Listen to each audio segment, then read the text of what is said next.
সম্মানিত দর্শক শ্রোতা, আজকে আমরা একটি মাসালা আপনাদের সামনে উপস্থাপন করতে যাচ্ছি। সেটা হলো মসজিদের মধ্যে কাতার পরিপূর্ণ করার সুন্নত তরিকাটা কি। মসজিদে মুসাল্লি ঢুকে কোথায় বসা শুরু হবে, কোথা থেকে বসা শুরু করবে, তার নমুনা আমরা আপনাদের সামনে তুলে ধরছি। এখন এক এক করে মুসল্লি আসতে থাকবেন, আপনারা দেখতে থাকুন।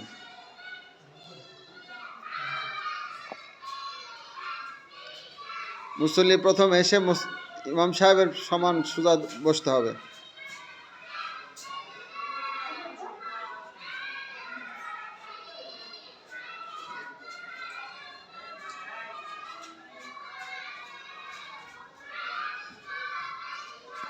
প্রথম ইমাম সাহেবের সোজা একজন বসবে, এরপরে ডাইন পাশে একজন, বাম পাশে একজন, ডাইন পাশে একজন, বাম পাশে একজন, এভাবে করে কাতার পরিপূর্ণ করবে।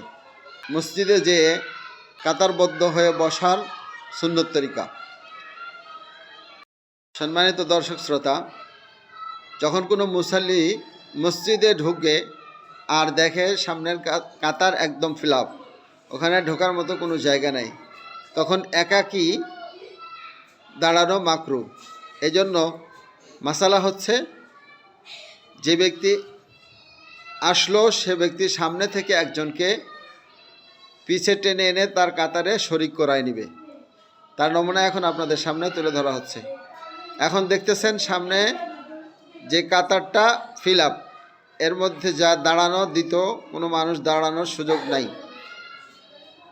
এখন দেখুন কিভাবে করতে হয়। মুসল্লিটা আসলো, দেখেন আমাদের সমাজে যেটা হয়, কাউকে টানতেছে, সে মনে করছে আমার সাথে দুষ্টামি করছে, এজন্য সামনে থেকে একজনকে জোর করে হলেও সাথে নিয়ে এসে তার কাতারে শরিক করতে হবে। এটাই সুন্নত।